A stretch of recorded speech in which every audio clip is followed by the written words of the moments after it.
Nous sommes au chapitre 33. Allons résumer cela. Et qu'est-ce qu'on a vu au chapitre 33 le samedi dernier? Nous avons vu comment Jacob avait, selon l'ordre de Dieu, quitté Padan Aram, le pays de son beau-père et oncle Laban, pour retourner à Canaan, le pays de son père Isaac. Mais au lieu de finir son voyage et d'arriver à destination, c'est-à-dire qu'à Canaan, Jacob s'arrête à mi-chemin. Et nous pouvons voir ça exactement en Genèse chapitre 18, verset... Plutôt, Genèse chapitre 33, verset 18 à 20. Et on peut lire cela à nouveau. On a vu ça la semaine passée. Mais nous... Voilà. Donc, qu'est-ce qu'on voit? Parce que vous y êtes sur votre Bible, votre écran, je crois. Ou dans votre Bible, en tout cas. Donc, qu'est-ce qu'on lit? Genèse chapitre 33, verset 18 à 20. À son retour de Padan Aram, Jacob arriva heureusement, notez bien heureusement, à la ville de Sichem, dans le pays de Canaan, et il campa dans la ville. Verset 19, il acheta la portion du champ où il avait dressé sa tente des fils d'Amor, terre de Sichem, pour 100 késitas. Et en passant, il y a mon fils qui a attiré mon attention sur le fait que cette monnaie est encore utilisée en Israël aujourd'hui, dans cette région, les késitas, les pièces de monnaie. Donc, voilà Jacob qui arrive, qui marque une pause à la ville de Sichem. Il achète, mes frères et sœurs, un champ. Est-ce que c'était la destination finale Sichem? Non, il devait retourner où? À Canaan, mais il arrive à Sichem. Il achète un champ où il dresse sa tente. Il achète le champ de qui? Des fils d'Amor, père de Sichem. Notez très bien fils d'Amor, père de Sichem. Et plus tard, c'est pour son malheur que Jacob s'est arrêté dans cette ville. Rappelez-vous qu'en Genèse chapitre 1, Genèse chapitre 31, verset 13, Dieu avait pourtant bien dit à Jacob. Il avait dit ceci à Jacob, quand Jacob était encore en Mésopotamie. Notez tout simplement, en Genèse chapitre 33, verset 13, il était encore en Mésopotamie.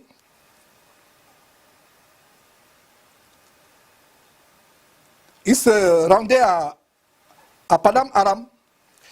Qu'est-ce que Dieu lui dit? Verset 13, Genèse chapitre 31, verset 13.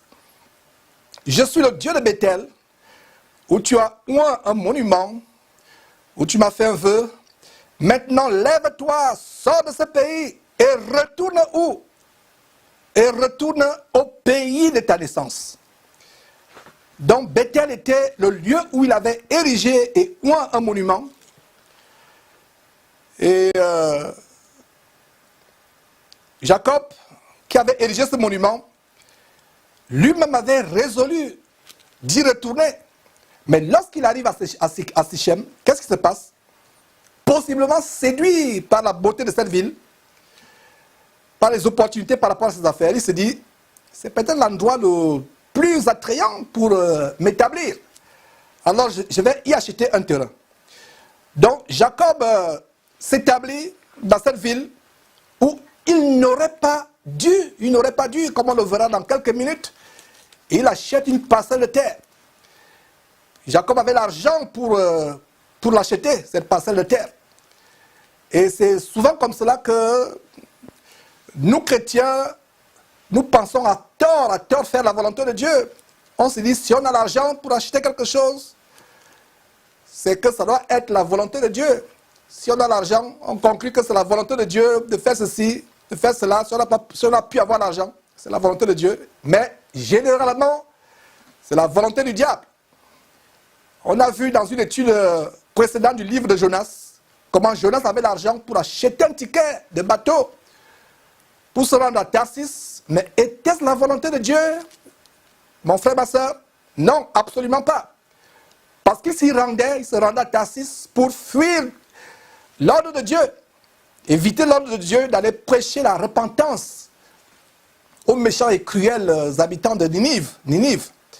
Donc Jacob lui aussi a de l'argent pour acheter un terrain, mais ce n'est pas la volonté de Dieu comme vous le découvrirez dans quelques instants seulement. Donc ce n'est pas parce que nous avons pu obtenir de l'argent pour réaliser quelque chose ou acheter quelque chose que c'est nécessairement la volonté de Dieu. Que c'est nécessairement la volonté de Dieu. Donc Jacob, en s'établissant à Sichem, dans la ville de Sichem, sans la volonté de Dieu, voulait conserver sa piété, sa communion avec Dieu et passer aux yeux des habitants de cette ville comme un homme pieux, religieux, craignant Dieu. Et c'est ainsi, mes frères et sœurs, qu'il y éleva, il l'érigea et il l'éleva un autel qu'il appela El Eloé Israël, El Eloé Israël, comme on a pu le voir en Genèse chapitre 33, verset 20. Il n'y avait rien de mauvais au sujet de l'autel. Il n'y avait rien de mauvais au sujet de l'autel, rien de mauvais. L'autel était très bien même. C'était une très bonne chose. Mais ce n'était pas l'endroit où Dieu voulait que Jacob soit. Est-ce que vous comprenez? Ce n'était pas l'endroit où Dieu voulait que Jacob soit. Donc il est très important que les chrétiens comprennent très bien ceci, car ce qui va suivre au chapitre 34, faisant l'objet de notre étude de ce jour, fut une scène très honteuse, très humiliante et déshonorante pour Jacob et toute sa famille. La fille de Jacob se retrouva dans une très sale affaire. Et pourquoi cela?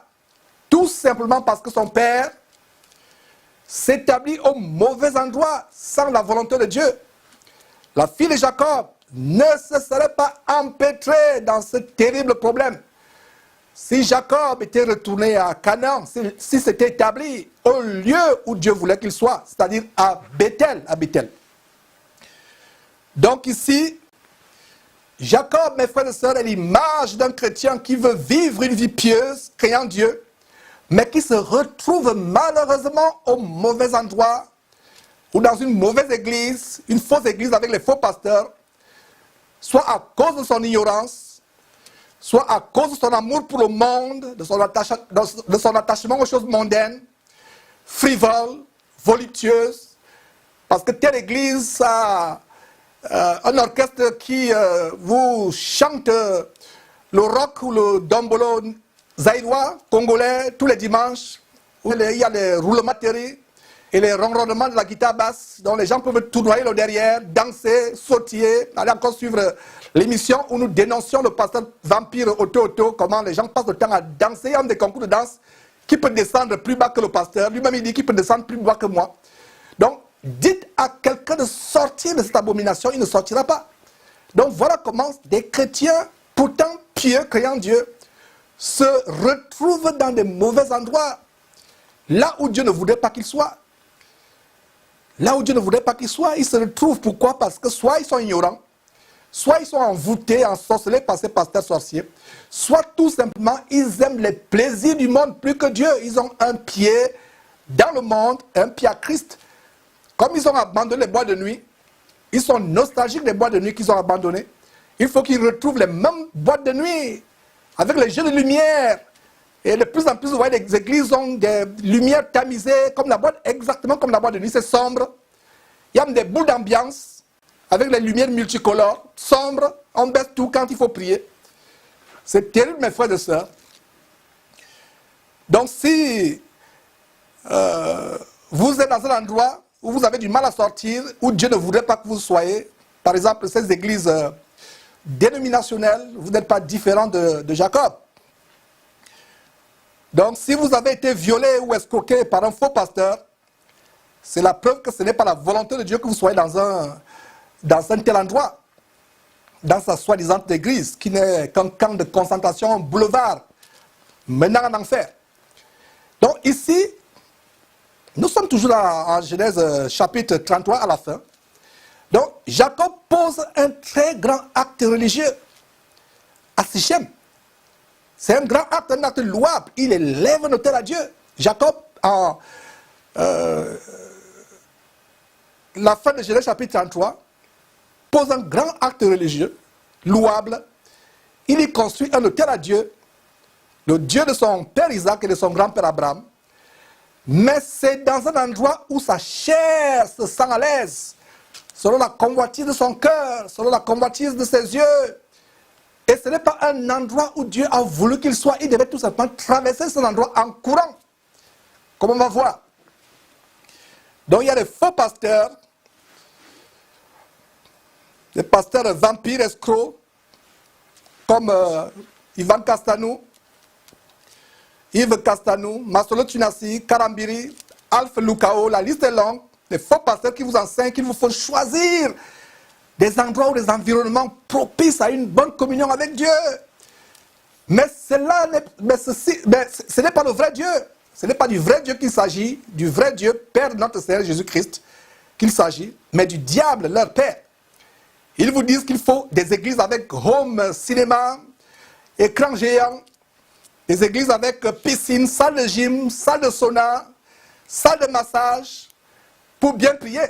Allez suivre la vidéo où on dénonce les lois mentales, l'évangile du magnétisme, l'attraction, comment vous pouvez transformer votre cerveau en gigantesque aimant. Il y a eu des vidéos, des enseignements de Masolo Tunasi, de Castanou, qui vous montrent comment il faut un environnement propice. C'est pour ça qu'ils se livrent à la concurrence de qui va construire la plus grande église, entre guillemets, qui ne sont que des salles d'embarquement pour l'enfer, avec toutes sortes d'attractions, comme j'ai dit tout à l'heure, piscine, salle de sauna, salle de massage, salle de gym, même les salles de yoga.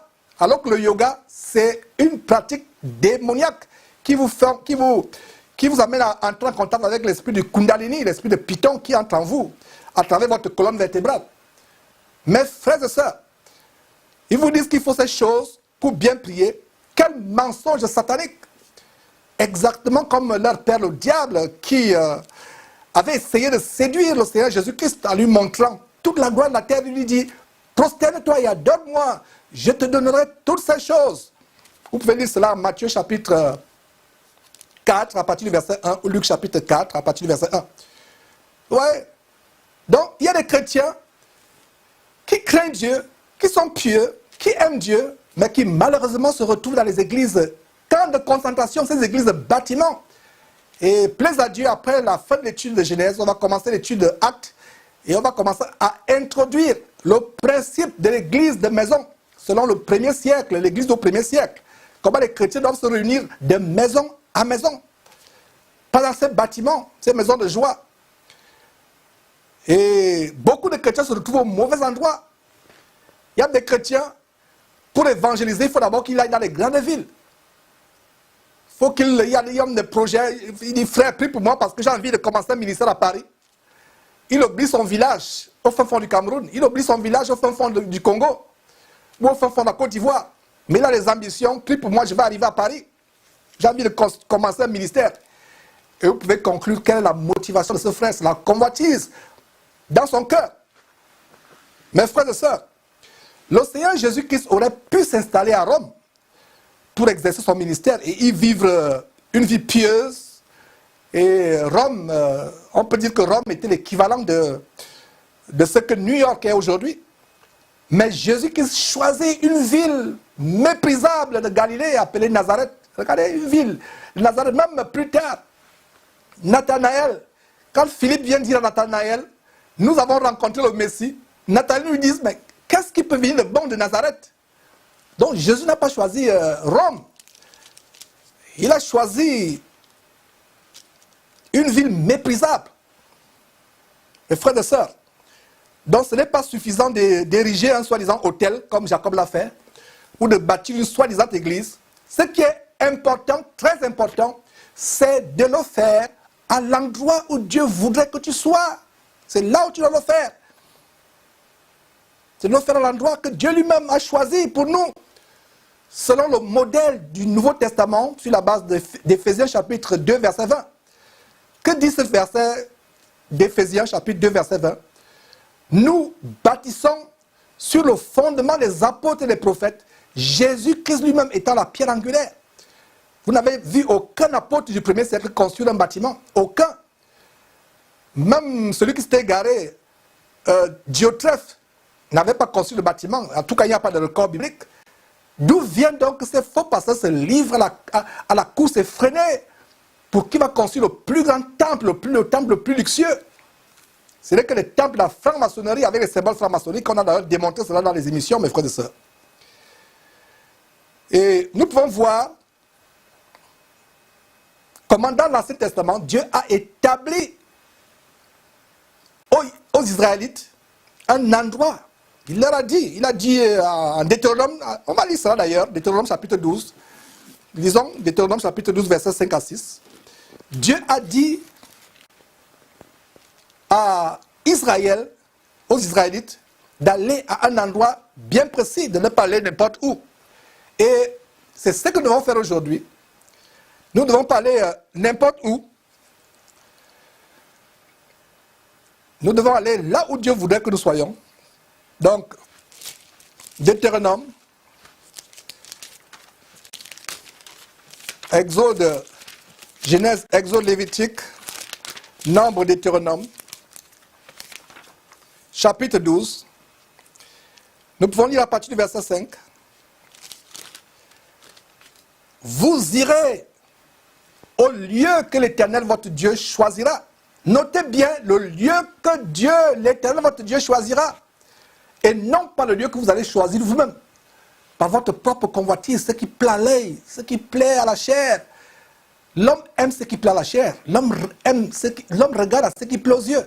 Mais l'Éternel ne considère pas ces choses comme nous considérons. Donc notez bien le verset 5. Vous irez au lieu que l'Éternel choisira. Votre Dieu choisira. Pas là où vous allez vous-même choisir.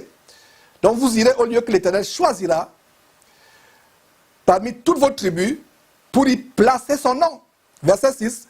C'est là que vous présenterez vos holocaustes, vos sacrifices, vos dîmes. Notez bien que les dîmes ici s'adressent à l'Ancien Testament, à Israël. Vos prémices, vos offrandes en accomplissement d'un vœu, vos offrandes volontaires et les premiers-nés de votre gros et votre menu bétail. C'est là que vous mangerez devant l'Éternel votre Dieu et que vous et vos familles, vous ferez servir à votre joie tous les biens par lesquels l'Éternel votre Dieu vous a béni. Vous n'agirez donc pas comme nous le faisons maintenant ici, où chacun fait ce qui lui semble bon. Regarde la fin de ce passage au verset 8.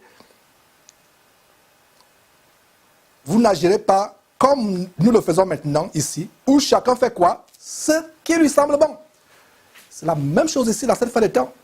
Les chrétiens font ce qui leur semble bon. Les faux pasteurs font ce qui leur semble bon. Le chrétien ne fait pas ce qui lui semble bon. Le chrétien a un endroit où il s'établit selon la volonté de Dieu. Être là où Dieu voudrait qu'on soit est un principe très important. Car beaucoup de chrétiens ne réalisent pas que non seulement Dieu a sa volonté pour nous, en ce qui concerne notre sanctification par exemple, mais il a aussi sa volonté en ce qui concerne le lieu où nous devons nous assembler et sur comment nous devons nous assembler.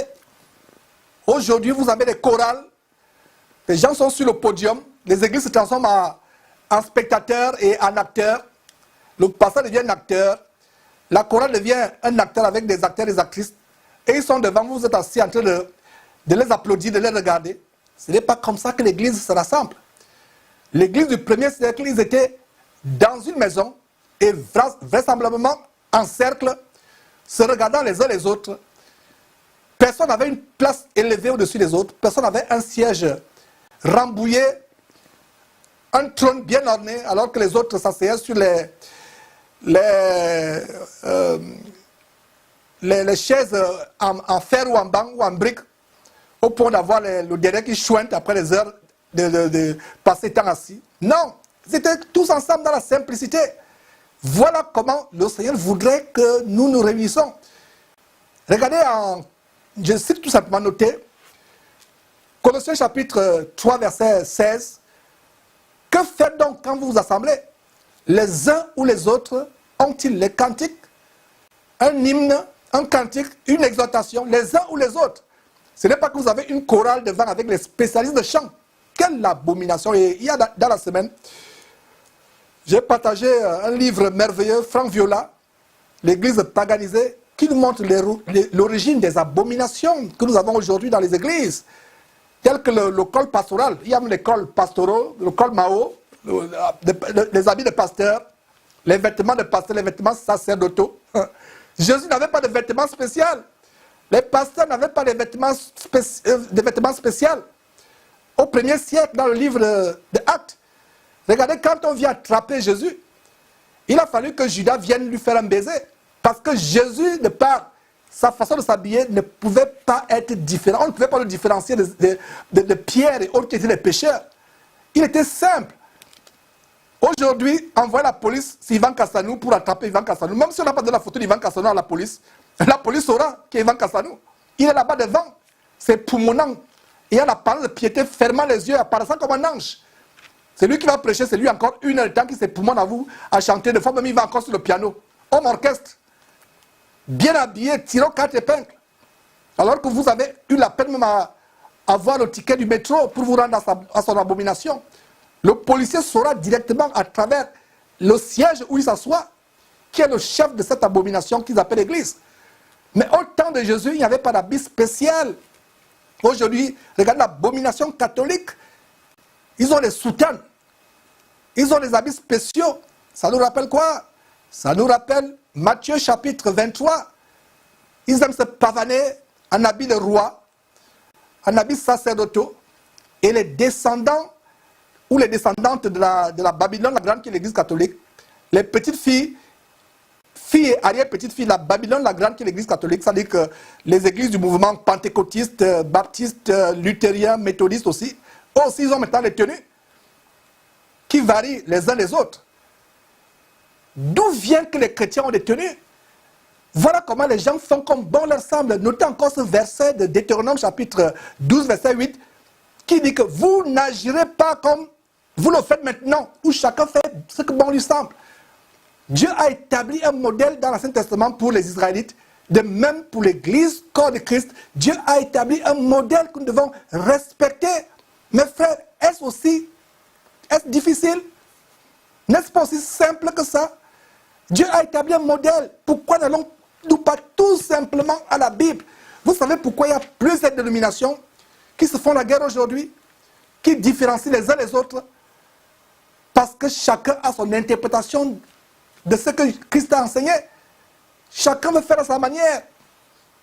Nous, chez nous, on fait comme cela. Comment on fait chez vous? Nous, on commence à prier comme cela. Vous, comment ça se passe? Non.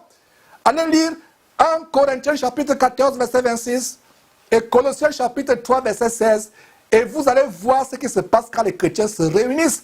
Et cela, jusqu'au retour de Jésus-Christ, doit être pareil. Si quelqu'un essaie de changer ce que les apôtres ont établi, inspiré par le Saint-Esprit, il se dirige en enfer. Ne changeons pas. Changeons pas. Donc il y a la volonté de Dieu, non seulement sur le lieu où nous devons nous rassembler, nous chrétiens aujourd'hui, c'est-à-dire l'église de maison, mais il y a aussi la volonté de Dieu de comment ce que nous faisons quand nous assemblons. Et il y a 2 versets qui établissent cela. Je reprends Colossiens chapitre 3, verset 16 et 1 Corinthiens chapitre 14, verset 26 qui établissent ce que nous faisons quand nous réunissons, comment nous réunissons. Mes frères et sœurs, donc ainsi dans le Nouveau Testament, il y a un endroit bien précis où Dieu voudrait que nous soyons, et c'est les églises de maison, pas dans ces cas de concentration. Regardez, vous allez dans une église pendant 10 ans, tellement il y a une foule, des milliers et des milliers de personnes, vous ne savez pas le nom de la personne qui vient toujours s'asseoir à côté de vous et vous êtes là pendant 10 ans. Est-ce que ça une église? Une vraie église. On se connaît, on se soutient. On porte les fardeaux les uns et les autres. Mes frères et sœurs, voilà une église. Et même dans les aspects de notre vie, nous devons reconnaître que Dieu a un plan pour chaque aspect de notre vie. Et il est important que nous trouvions l'endroit que Dieu a choisi pour nous. ainsi que le temps, le moment qu'il a choisi pour nous. Donc, revenons à Jacob, mes frères et sœurs. C'était une erreur monumentale pour Jacob de s'arrêter à mi-parcours à Sichem, d'y acheter un lopin de terre, de s'y établir, tout simplement parce qu'il trouvait la région fascinante, attrayante, ou plutôt favorable pour ses affaires. Rappelez-vous ce qu'on a étudié dans une section passée de Genèse au sujet de Lot. Voyons ce que le Saint-Esprit nous révèle en 2 Pierre chapitre 2, n'y allons pas, je mentionne tout simplement en passant. Le Saint-Esprit nous rappelle en 2 Pierre chapitre 2 que Lot était un homme juste. Heureusement que le Saint-Esprit a mentionné ça dans 2 Pierre chapitre 2, sinon on n'aurait pas su que Lot était un homme juste. L'homme était un homme juste, mais un homme juste qui vivait au mauvais endroit. Il n'était pas à l'endroit où Dieu voulait qu'il soit, mais dans un endroit qu'il avait choisi lui-même, selon sa convoitise, la convoitise de ses yeux, de sa chair. Il se rendit à Sodome et il vécut une vie pieuse, craignant Dieu. Il ne fut pas contaminé par les sodomites, homosexuels et lesbiennes de cette ville. Il ne devint pas un homme méchant ou cruel, comme eux. Il continua à être juste. Mais où est le problème? Le problème, c'est qu'il se trouvait au mauvais endroit. Sodome, une abominable ville que Dieu va détruire plus tard par le feu qu'il envoya du ciel. Donc ceci est un terrible avertissement aux chrétiens qui pourraient rater l'enlèvement. Rater l'enlèvement, pourquoi? Parce qu'ils se trouvent dans un mauvais endroit, une mauvaise église. Au moment où la trompette de Dieu sonne, la trompette qui annonce l'enlèvement de l'église, au moment où la trompette retentit, il rate l'enlèvement tout simplement parce qu'il se trouve au mauvais moment. Et on va donc commencer le chapitre 34 pour voir les conséquences du mauvais choix de Jacob avec sa fille Dina, qui sera sauvagement violée dans cette ville. On revient dans quelques instants pour commencer le chapitre 34.